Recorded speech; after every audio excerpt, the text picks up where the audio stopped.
smile.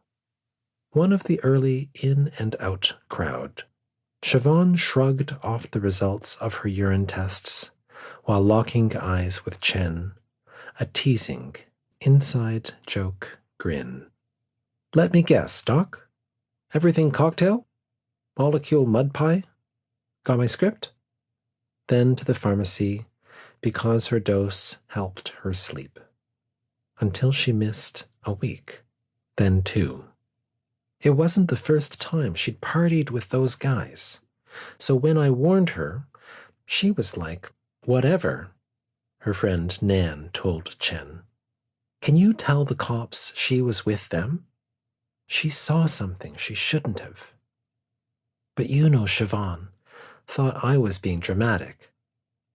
Oh, no, Doc, I can't say what she saw. I'd be next. Just tell the pigs who she was with. Chen swiped the screen, found Ahmed, hard-faced. No one would guess he knew how to knit, or how much his appearance could soften with concentration, counting the stitches. In his file photo, a yellow and purple cap pulled to the eyebrows, an uneven, lumpy thing. Got the yarn from the women's drop-in. And look here, Doc. The little flap within for his stash. Who's going to look in there?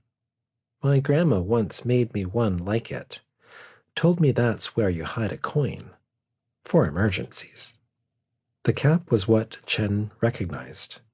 One afternoon when he was riding through a park and past the pile where city workers heaped snow scraped from the ice rink, shaded by spruce trees, late to melt, a yellow and purple diagonal stripe protruding.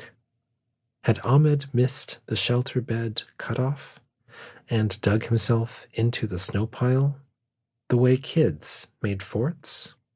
Did he get beat up? Or had he just fallen down and been covered?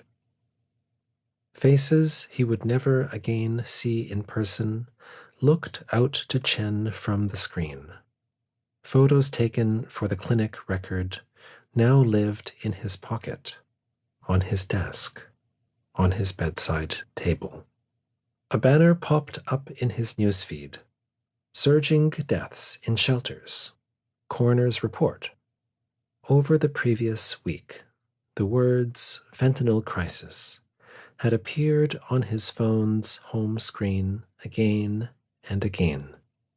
Upcoming investigative reporting on the toxic drug supply was promised on the 6 o'clock national news. Chen had started in this area of medicine when the call to do something, fix this problem, was fresh. However, for a few years now, rather than suggesting to him that urgency would soon lead to solutions, Chen had come to understand upticks in media coverage as signs of slow news cycles, lulls in other rhythms of public outrage, or a transient absence of political scandal. When massive wildfires were doused to coals, when protesters were on intermission, when deadly epidemics retreated, and following the climax of sports playoffs, journalists could turn reliably to the opioid overdose statistics in order to summon shock, pity, unspoken disdain, and clicks. A record-setting number of deaths. Chen's phone still glowed, the faces of the what-ifs. When he was new to addictions work, Chen spent sleepless nights turning over the possibilities, long after nothing could be changed. Was there something he could have said to keep Junior on methadone, to cool the defiance with which he wanted off the liquid handcuffs? Siobhan had once asked Chen to provide an employment reference, rushing to thank him in the same sentence.